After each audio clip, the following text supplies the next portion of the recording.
आप देख रहे हैं हिंदुस्तान चिल्ड्रंस, नई सोच सही दिशा। कोरोना की गाइडलाइंस को लेकर के वैज्ञानिकों की चेतावनी, कहा अक्टूबर नवंबर तक कोरोना की तीसरी लहर चरम पर रहेगी। पाकिस्तान की एक नई चाल, अनुच्छेद 370 हटने के बाद ड्रोन से सीमा पर बड़ी ताकि झांकी जासूसी अब तक 99 बार दिखी। देश में मौसम का हाल, उत्तर भारत में लू का असर कम, दिल्ली में गर्मी से राहत, बिहार और यूपी में बरसेंगे बादल। उत्तराखंड में पुष्कर सिंह धामी पर बीजेपी ने क्यों लगाया दाव, बिगड़ा विपक्षी दलों का गणित। दिल्ली में पानी के मुद्दे को लेकर के विरोध प्रदर्शन, बीजेपी नेता विजय गोयल करेंगे केजरीवाल सरकार का विरोध। नमस्कार, स्वागत है आप सबका हिंदुस्तान चिल्ड्रंस में। मैं हूं आपके साथ दीपशिखा।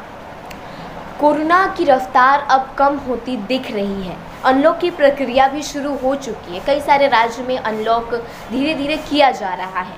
लेकिन एक बात गौर करने की चीज़ है कि कोरोना का केस कम हो रहा है, मौत के आंकड़े कम हो चुके हैं, रिकवरी रेट बढ़ चुका है। लेकिन अनलॉक तो होना चाहिए और हो भी रहा है, लेकिन क्या हमें पूरी तरह से अनलॉक होना चाहिए? एक ये बड़ा सवाल है। हमें देश के कई जगहों से जहां पर अनलॉक की प्रक्रिया तेज़ी से शुरू हो चुकी है, हर चीज़ें धीरे धीरे खोली जा रही हैं, वहां से ऐसी ऐसी तस्वीरें, वीडियोस मिल रहे हैं जो साफ साफ बता रहे हैं कि देश अब धीरे धीरे अनलॉक हो रहा है, लेकिन हम पूरी तरीके से अभी अनलॉक हो चुके हैं। तो क्या हमें पूरी तरीके से अभी अनलॉक होना चाहिए? एक ये बड़ा सवाल हमारे जहन में आता है, क्योंकि जिस तरीके की तस्वीरें, वीडियोज़ हम देखते हैं उसे देख करके तो ये साफ लगता है कि लोग जो है पूरी तरीके से अपने आप को अनलॉक कर चुके हैं। बाज़ार में भीड़ लग रही है, लोग सब्जियां खरीद रहे हैं, एक दूसरे से सट रहे, चिपक रहे हैं। सोशल डिस्टेंसिंग कहीं भी हमें नहीं दिख रहा है। मास्क भी अगर लगाए हुए हैं कुछ लोग, तो वो भी दिखाने के लिए केवल नाक के नीचे, नाक ना पूरी तरीके से ढका हुआ है। तो क्या फ़ायदा, उससे अच्छा आप मास्क ना लगाओ। तो क्या ये सब देख करके पता चलता है कि फिर से कोरोना की दूसरी लहर जिस रफ्तार से आई थी, क्या उसी रफ्तार से तीसरी लहर आ जाएगी? वैज्ञानिकों का साफ साफ गाइडलाइंस को लेकर के कहना है कि अगर गाइडलाइंस का हम पालन सही से नहीं करेंगे तो तीसरी लहर अक्टूबर से नवंबर पर चरम सीमा पर पहुंच जाएगी।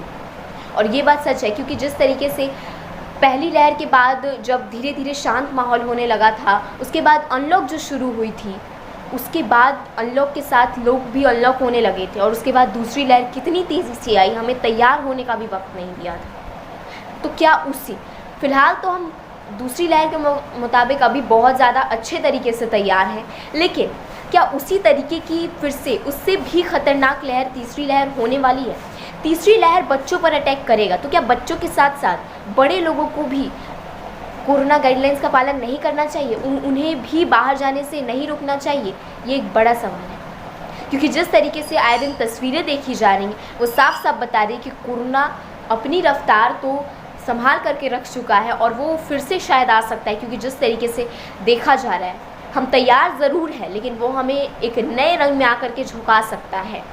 क्योंकि जिस तरीके से कोरोना एक एक करके कोरोना के अलग अलग रंग देखे गए हैं।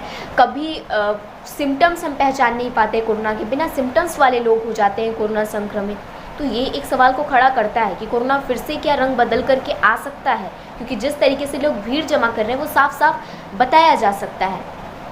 लेकिन एक बात करनी होगी हमें गौर, कोरोना अपने रंग बदल करके आता है, किसी को पहचानने का वक्त नहीं देता है, लेकिन इंसान अपना रंग नहीं बदल रहा है। इंसान पहले मास्क नहीं लगाता था, इधर उधर चला भी जाता था, भीड़ भाड़ में भी रह लेता था।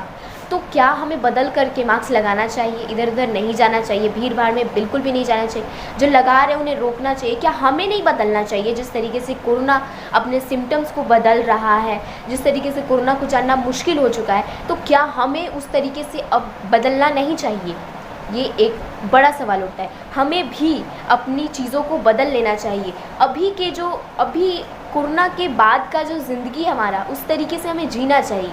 पहले वाली ज़िंदगी को अब हमें छोड़ देना चाहिए। हमें ये सोचना चाहिए कि पहले वाली ज़िंदगी थी तो अच्छी, खुल कर के जी लेते थे, लेकिन क्या पता कोरोना के बाद वाली ज़िंदगी कुछ ज़्यादा ही इससे अच्छी हो। ये बात हमें सोच कर के चलना चाहिए। Be positive. लेकिन आप घबराइए मत, आप बस कोरोना गाइडलाइंस का पालन कीजिए।